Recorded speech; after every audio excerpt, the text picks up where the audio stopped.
We like to remember 1984 as the year of laughter. The year a group of bumbling, blue-collar scientists saved New York City from a Babylonian god with nothing but laser backpacks and raw sarcasm. Are you a god? No. Then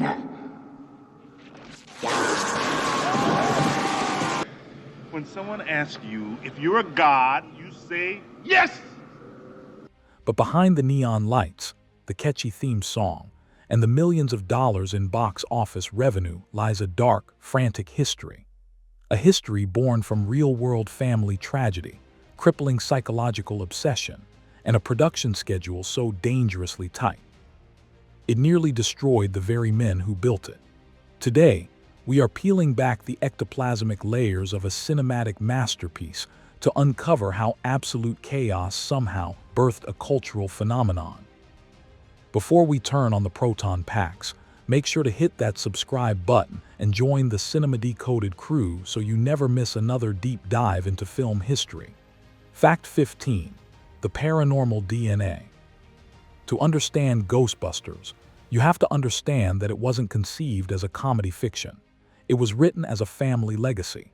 Dan Aykroyd didn't just stumble upon the concept of paranormal investigation. He was literally born into it. His great-grandfather was a renowned 19th century spiritualist. His grandfather tried to invent a radio to contact the dead, and his father wrote a history of ghosts. When Aykroyd sat down to write the script, he genuinely believed in the supernatural, originally envisioning a sprawling, interdimensional epic where teams of ghost catchers battled monsters across time and space. It was a brilliant, terrifyingly ambitious vision, but it possessed a fatal flaw that almost guaranteed no studio in Hollywood would ever touch it. Fact 14. The $300 million nightmare. When director Ivan Reitman first read Aykroyd's original treatment, he was captivated by the concept but completely horrified by the logistics. Aykroyd's script was set far in the future, featuring hundreds of distinct alien entities, interplanetary travel, and dozens of competing Ghostbuster teams. In 1983 dollars, Reitman quickly calculated that the movie would cost upwards of $300 million to produce, an impossible sum that would have bankrupted Columbia Pictures before a single frame was shot. Reitman knew the entire project had to be completely reinvented from scratch, grounded in a gritty, recognizable reality.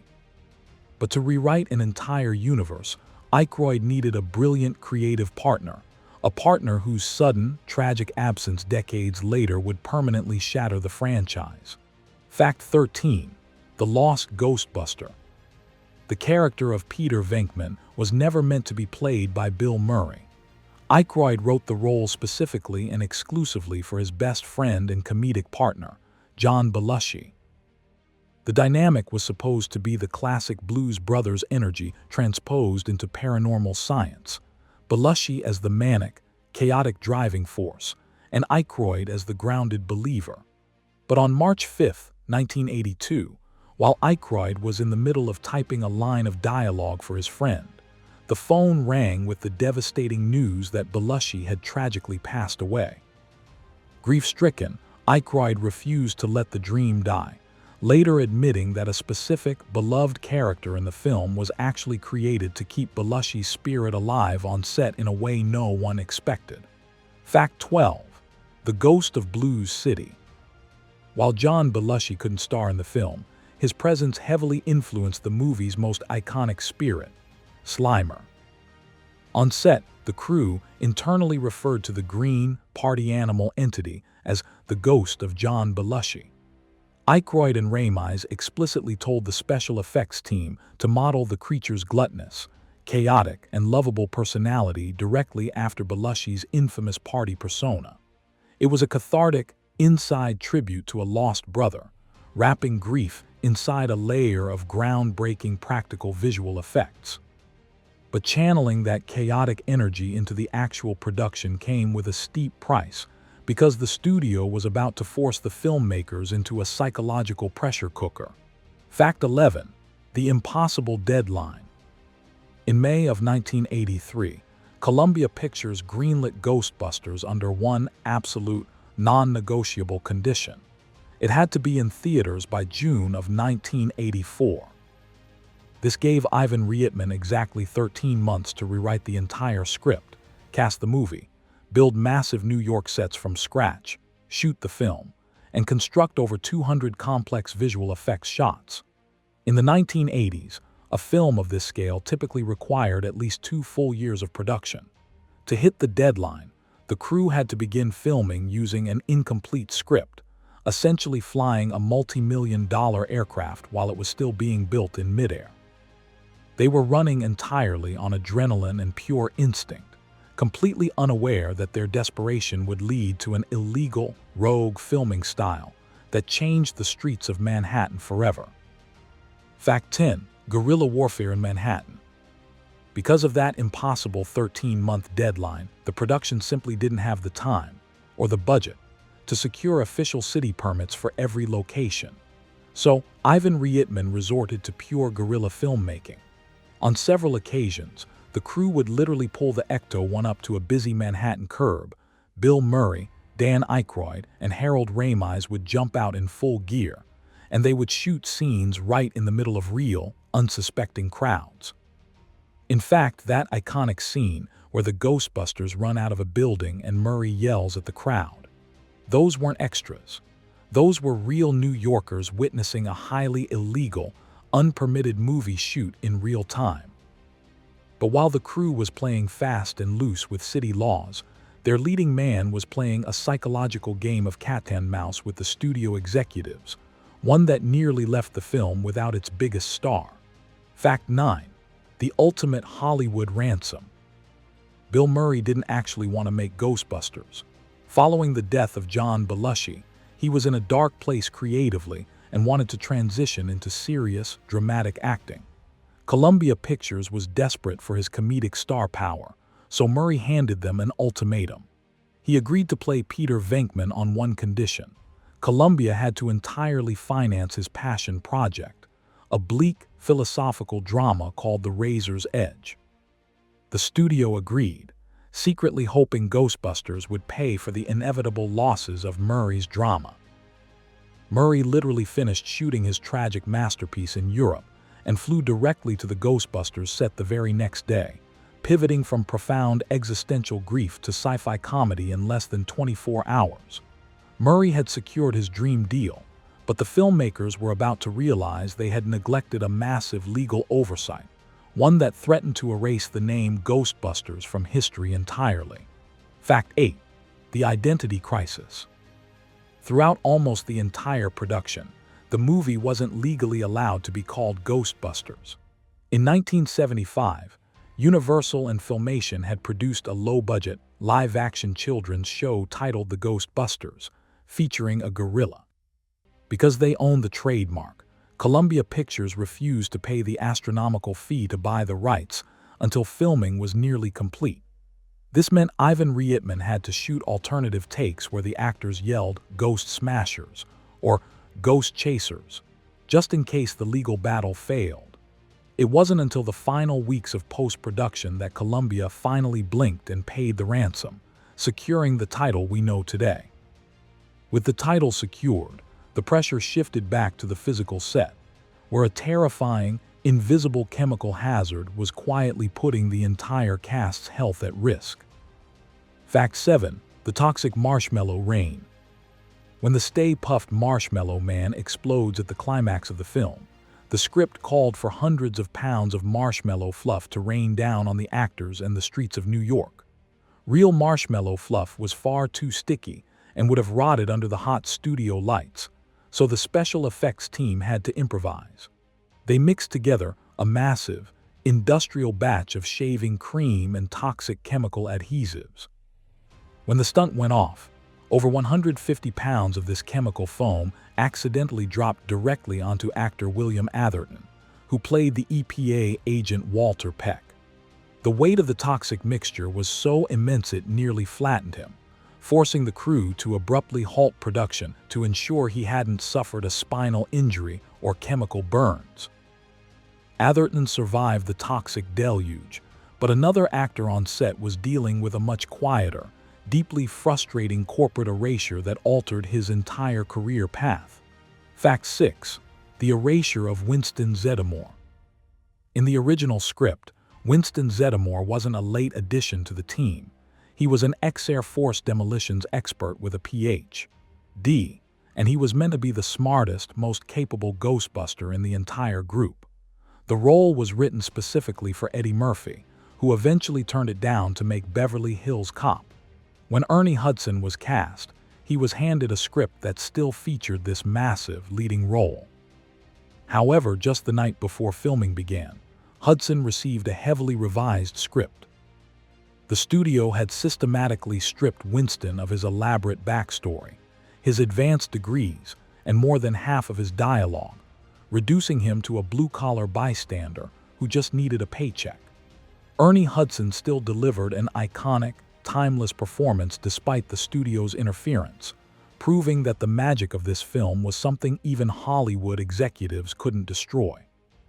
We are about to enter the final stretch of this bizarre history, where we reveal the true, terrifying origin of the Stay Puft Marshmallow Man and the secret tragedy that still haunts the franchise today. If you're loving this deep dive, take a quick second to hit that like button. It helps the algorithm find more film lovers like you. Fact 5. The real terror of Gozer's Temple. The climactic battle on top of Central Park West required one of the largest, most expensive indoor movie sets ever constructed at the time. Stage 16 was outfitted with massive, ancient-looking columns, real chunks of broken stone, and a sophisticated system of hundreds of high-voltage studio lights to create the apocalyptic, supernatural sky. The heat radiating from those lights was so intense, and the electrical draw so immense, that it actually warped the metal scaffolding of the soundstage. The actors were trapped in a sweltering, 110-degree concrete box, breathing in thick atmospheric smoke for weeks on end. It wasn't just movie magic making them look exhausted and terrified. They were physically pushing their bodies to the absolute limit just to survive the shoot.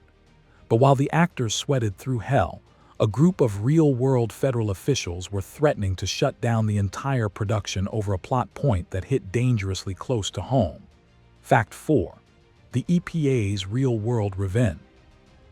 In the film, the Environmental Protection Agency is framed as a bureaucratic villain when Walter Peck shuts down the containment unit and accidentally unleashes a ghost apocalypse on Manhattan. What the filmmakers didn't expect was how aggressively the real world would react to this storyline. Following the film's release, the real EPA received hundreds of angry letters from citizens condemning them for interfering with paranormal research. Even worse, actor William Atherton was so convincingly detestable in the role that he was routinely harassed on the streets of New York, with people yelling insults and real-life EPA employees reportedly confronting him in public over his fictional crimes. Atherton became an accidental public enemy, but his character's corporate negligence was nothing compared to the apocalyptic nightmare that Dan Aykroyd drew straight from his childhood imagination. Fact 3. The true nightmare of Stay Puft. The Stay Puft Marshmallow Man is widely celebrated as one of the greatest comedic monsters in cinematic history. But Dan Aykroyd didn't create him just to be funny. Aykroyd designed Stay Puft to represent the ultimate, insidious corporate horror. The psychological concept was to take a symbol of absolute innocence, safety, and sweet childhood comfort, and distort it into a towering, unfeeling instrument of mass destruction. To bring this terrifying juxtaposition to life, special effects artist Bill Bryan had to wear an incredibly heavy, suffocating latex suit that caught fire multiple times during the miniature shoots, turning a cute corporate mascot into a literal burning nightmare for the crew trapped inside. But the ultimate climax of the movie, the crossing of the streams, wasn't a brilliant, pre-planned narrative payoff. It was actually a desperate, last-minute patch for a massive writing failure. Fact 2. The cross-stream deception. Don't cross the streams is the most iconic rule in the Ghostbusters universe. Yet, Throughout the entire writing process and most of the principal photography, that rule simply did not exist. Ivan Reitman and the writers had built this grand, apocalyptic finale with Gozer, but they suddenly realized they had absolutely no idea how the Ghostbusters were actually going to win. They had written themselves into a corner. It was Harold Ramis who casually suggested in post-production that they should invent a lethal, catastrophic drawback to the proton packs early in the film, just so they could have the characters intentionally break that rule at the end to save the world. It was a brilliant piece of narrative retconning that saved the third act from total collapse. They crossed the streams, saved the city, and cemented their names in Hollywood history. But as the years rolled on, the real tragedy of Ghostbusters would be the slow, painful fracturing of the brotherhood that built it. Fact 1. The broken brotherhood. The greatest tragedy of Ghostbusters is that the magic which brought these men together ultimately drove them apart. Following the rushed, stressful production of Ghostbusters II in 1989, Bill Murray grew deeply bitter about the franchise, swearing he would never put on the proton pack again. This created a profound, decades-long creative rift between Murray and Harold Ramis. The two former best friends who had redefined American comedy together completely stopped speaking to one another for over 20 years. It wasn't until 2014, when Harold Ramis was on his deathbed suffering from a severe autoimmune disease, that Murray finally walked through his door to reconcile. They made peace just days before Ramis passed away, a beautiful, tragic end to a brotherhood that gave the world so much joy, but cost its creators a lifetime of silence. Ghostbusters was never just a movie about catching ghosts. It was a lightning-in-a-bottle moment where grief, belief, panic, and unparalleled genius collided in the streets of New York. It was built on an impossible deadline, fueled by the memory of a lost friend in John Belushi, and anchored by a creative brotherhood that broke, but never truly died. Decades later, when we look back at that iconic silhouette of four men standing against the supernatural, we aren't just looking at a comedy masterpiece. We are looking at a monument to what happens when creators risk everything to chase the impossible.